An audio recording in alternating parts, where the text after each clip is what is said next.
हाला भरसां ॻोठ कासिम बुघियो जो रहवासी लोंग बुघियो मिसमात सबिया नुसरत हाजाणी ऐं ॿियनि औरतुनि ज़रई ज़मीन ते कब्ज़े ख़िलाफ़ आला प्रेस करे ॿारो एतिजाजी मुज़ाहिरो कयो।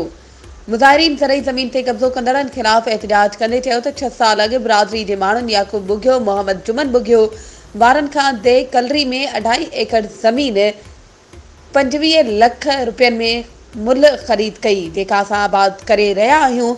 हुननि चयो त विकिरो कंदड़ धुर ॿीहर साॻी ज़रई ज़मीन अमीर बख़्श निज़ामाणी खे विकिरो करे ॾिनी आहे जे पंहिंजा हथियारबंद हर हिकु नज़ीर निज़ामाणी ग़ुलाम मुस्तफ़ा आपन सिद्दीक़ जलालाणी सां गॾिजी ज़रई ज़मीन ते चढ़ाई करे कब्ज़ो करे छॾियो आहे। हुननि चयो त मोहम्मद जुमन बुघियो ऐं मोहम्मद याकूब बुघियो वारनि ख़िलाफ़ कोर्ट में केस हलंदड़ आहे जंहिंजे ख़िलाफ़ वर्ज़ी कंदे ज़मीन ते हथियारबंद विहारे कब्ज़ो करायो वियो आहे। हाला पुलिस वटि रिपोर्ट दर्ज कराइण बावजूद भी पुलिस कब्ज़ा खोरनि ख़िलाफ़ कार्रवाई नथी करे। हिननि IG Sindh DIG Hyderabad SSP Matiari ऐं आला अख़्तियारनि खां मुतालबो कयो आहे त ज़मीन तां कब्ज़ो ख़त खाली कराए असांखे पंहिंजो हक़ ॾियारे इंसाफ़ ऐं तहफ़ुज़ फ़राहम कयो वञे।